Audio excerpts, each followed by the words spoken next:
Umhverfisráðherra segir að orkuverð eigi að lækka nú þegar stórir notendur eins og Norðurál og PCC þurfi ekki á allri orku sinni að halda. ASÍ tekur undir og kallar eftir lögum sem tryggi hag almennings. Oktavía Hrund Guðrúnar Jóns sigraði í fyrstu formannskosningu Pírata. Oktavía segir ekki sjálfgefið að formaðurinn leiði endilega lista í kosningunum í vor. Heilbrigðisráðherra segir mikilvægt að koma fyrir þyrlupalli við nýjan Landspítala í Reykjavík. 2 kostir eru til skoðunar. Það sauð upp úr í þýskum smábæ í dag þar sem þúsundir mótmæltu stofnun nýrra ungliðasamtaka þýska stjórnmálaflokksins Alternative für Deutschland. Það er ekki hlaupið að því að finna góða uppskrift að hrafnakjöti, segir tilraunakokkur sem matreyti hrafnabringur á dögunum eftir áskorun frá vinnufélag.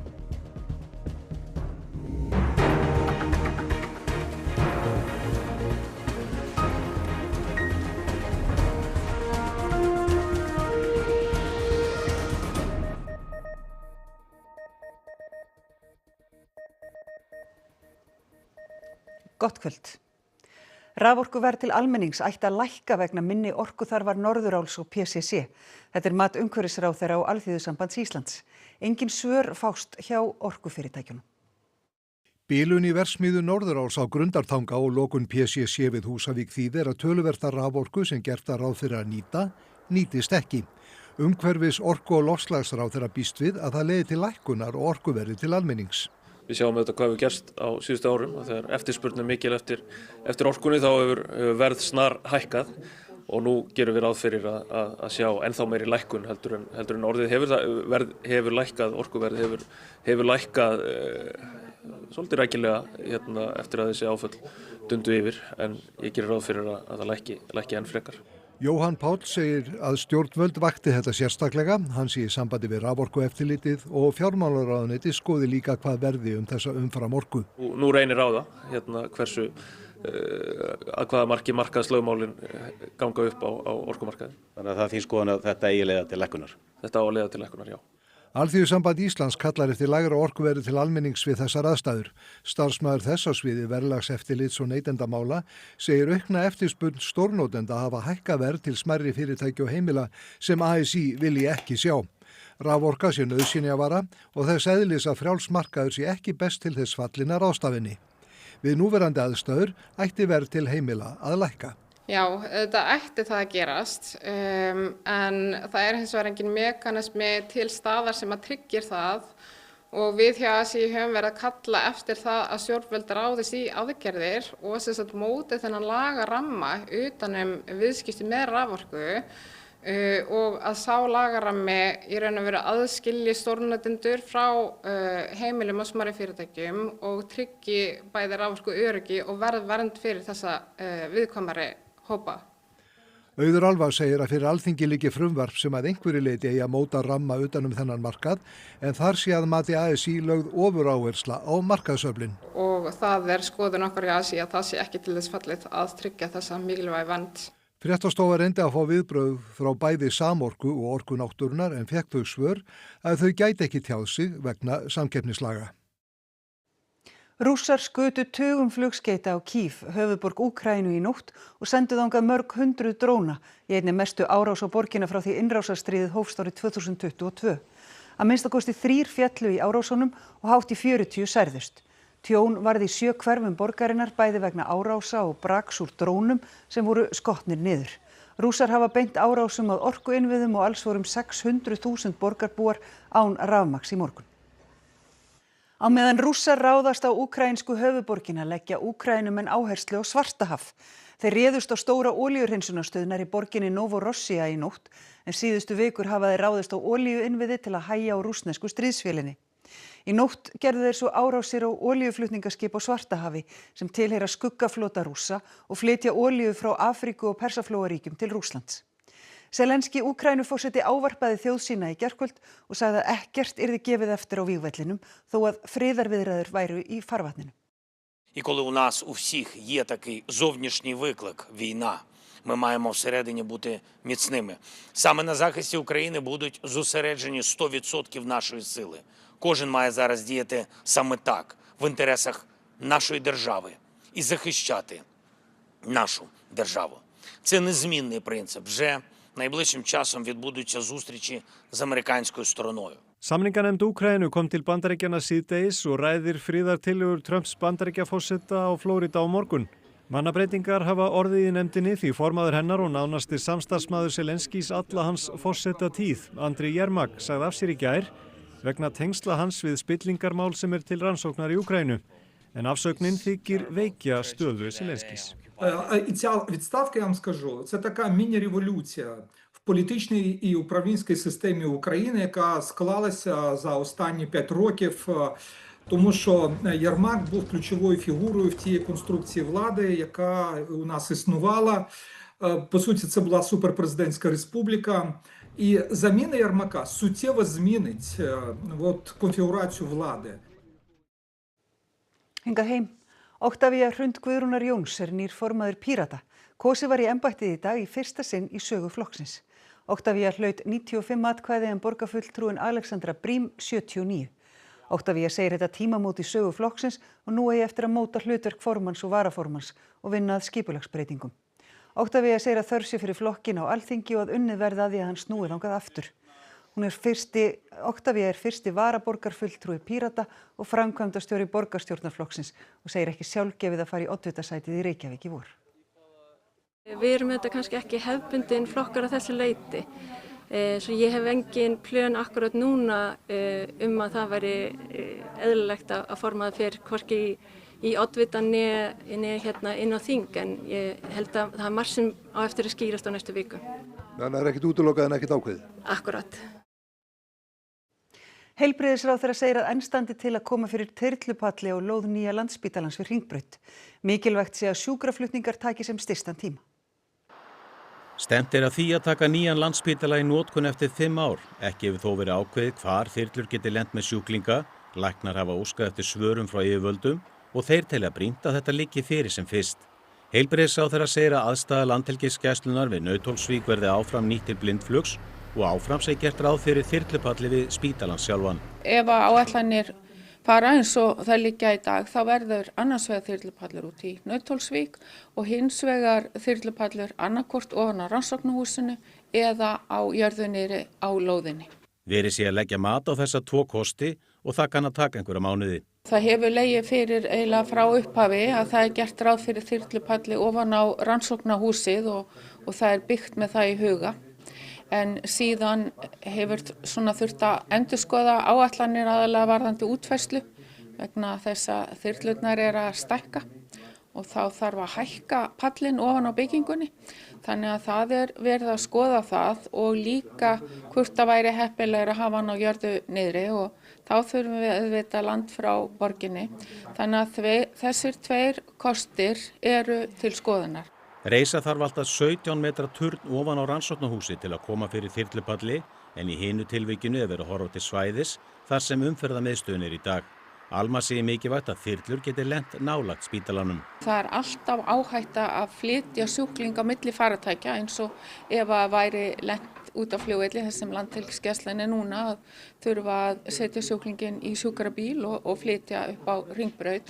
Þannig að allar svona skiptingar bæði taka tíma og eru áhættasamar. Þannig að ég sem verandi gjörgæslulæknir og fyrrum þyrlulæknir vil sjá þyrlupall á Landspítalalóðinni.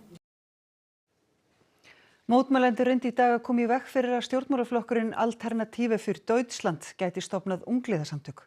Stofnfundurinn átti að hefjast í morgun í bænum Gießen, norður af Frankfurt, en mótmælendur lokuðu helstu leiðum inn í bæinn. Það átti að skýra stefnu nýrra ungliðasamtaka og velja þeim nafn og það tókst nokkrum klukkustundum á eftir áætlun. AfD stærsti stjórnarandstöðuflokkurinn á þýska þinginu en ungliðasamtök hans voru leyst upp fyrir árun eftir að þýska leyniþjónustan flokkaði þau sem hryðjuverkasamtök. Mótmælendur telja nýju samtökin verði álíka róttæk og þau sem fyrir voru. Also ich bin hier, weil ich nicht möchte, dass die AfD in meiner Heimatstadt Gießen die neue Jugendorganisation gründet. Weil ich gegen Faschismus bin und für Respekt, Toleranz. Ich denke auch, dass sie radikaler sind, beziehungsweise genauso radikal wie die Frauen. An die Teilnehmer der Versammlung. Und ich möchte unbedingt zeigen, dass es genauso ist und dass dieser Plan nicht aufgeht, einfach sich zu maskieren und zu sagen, wir sind nicht mehr so radikal. Das darf nicht passieren, deswegen bin ich hier. Da muss man sich wirklich die Frage stellen, Von wo kommt die Gefahr, von der jeden Tag ja auch in den Medien berichtet wird? Kommt sie vom Osten oder ist die Gefahr schon längst in unserem eigenen Land? Wenn eine Oppositionspartei oder eine stärkste Partei in diesem Land eine Jugendorganisation gründen möchte und wir diese Verhältnisse, bürgerkriegsähnliche Zustände, so muss man es ja teilweise sagen, auf den Straßen sehen. Hingað heim, skíðaveturinn hafinn í Hlíðarfjalli og stefnt á opnun í næstu viku. Aðstandendur vilja ráðast í framkvæmdir í brekkunum sem gætu fjölgað skíðadögum til muna. Við opnum í fyrra 4. janúar, við ætlum að opna núna í 4. desember, þannig að 5. daginn næsta.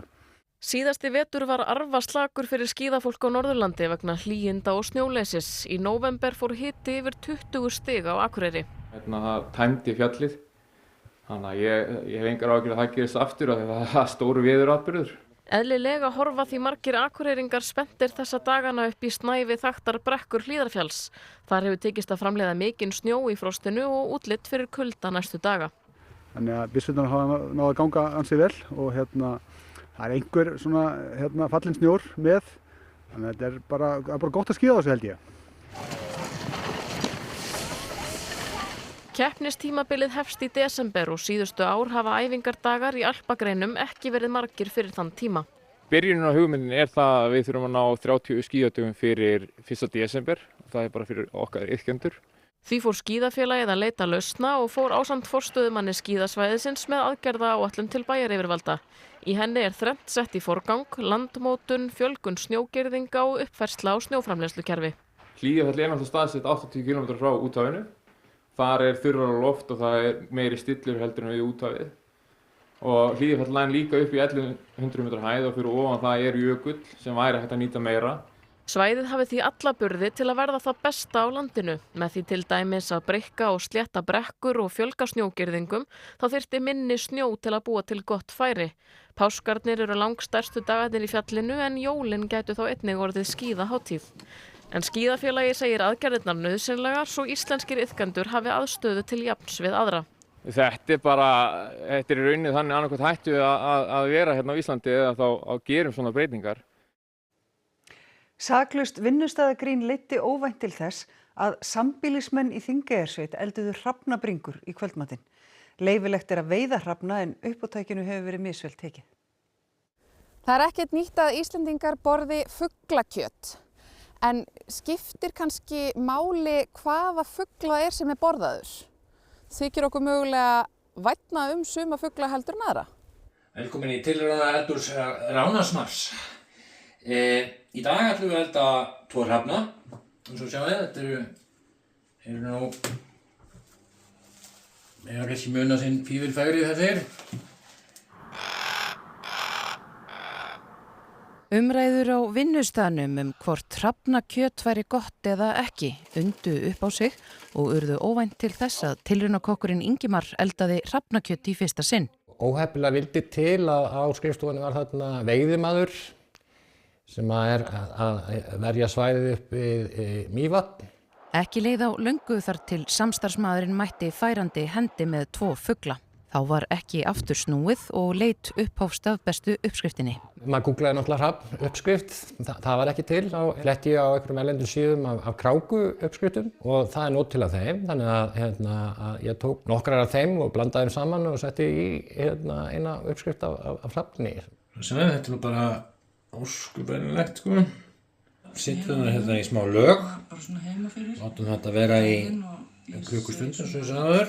Með villtum jurtum og góðri rauðvínsósu varð úr kvöldmatur fyrir 2. Þetta verður stótt í eitthvað. Á hvernig bragðast? Þetta mun skárra en eitt hún á. Hvaða bragð er þetta?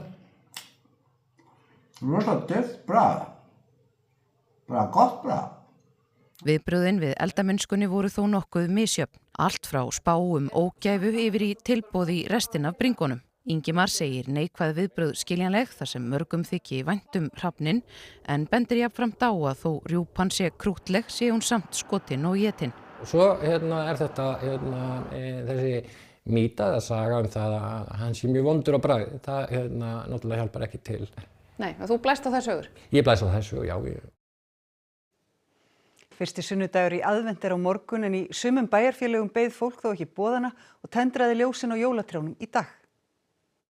Á suðvesturhorninu féll snjór úr lofti miðjan dag og hvíta jörðin var velkomin á aðventuhátíðahöldunum í Kópavogi.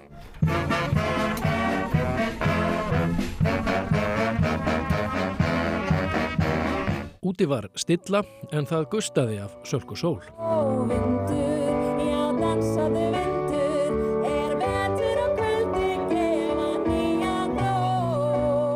Og svo var komið að aðalatriðinu.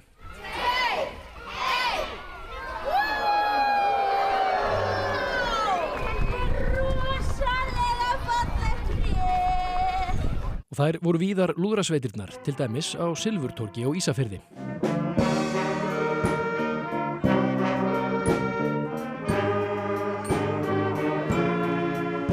Þar var venju samkvæmt jólabasar og slegið í lummur, áður en ljósin voru tendruð.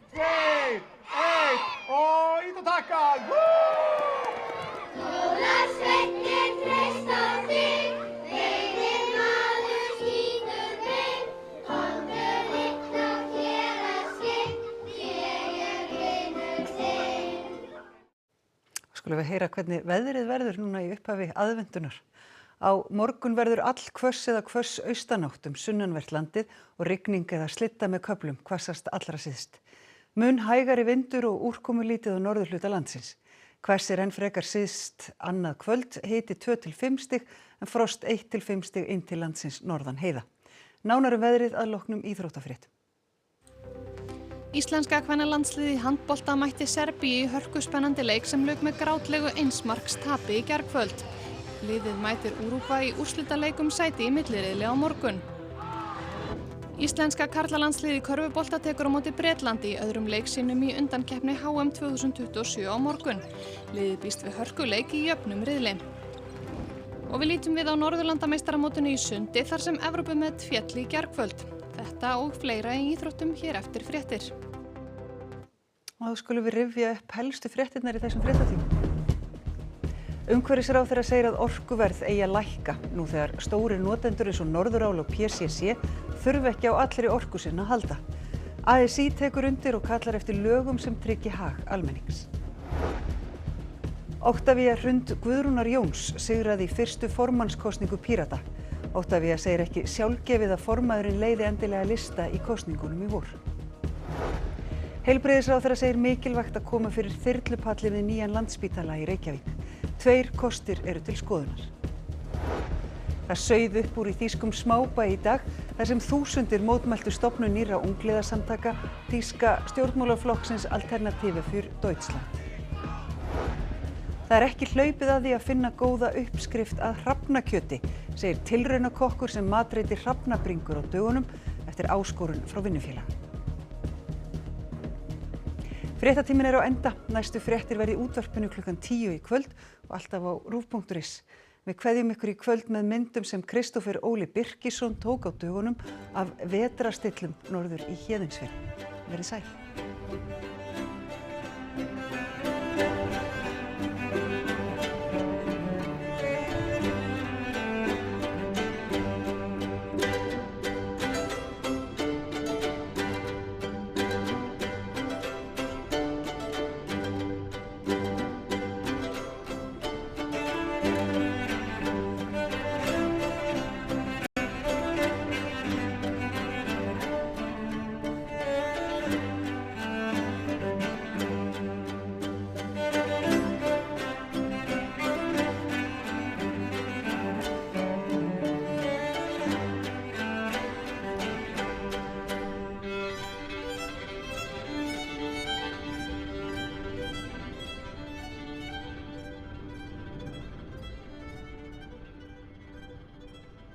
Á RÚV í kvöld. Jæja, eigum við að fara að baða? Hvað ertu að meina?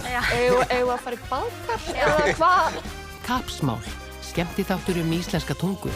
Þáttakendur etja kappi í fjölbreyttum leikjum og þrautum. Slekkja! Ég var með orð. Brooklyn, bandarísk kvikmynd Ælis, unga írska stúlku sem flyst til Bandaríkjanna á 7. áratugnum. Hún kynnist manni af ítölskum ættum og verður ástfangin. Þegar óvænt dauðsfall verður í fjölskyldu hennar þarf hún að velja á milli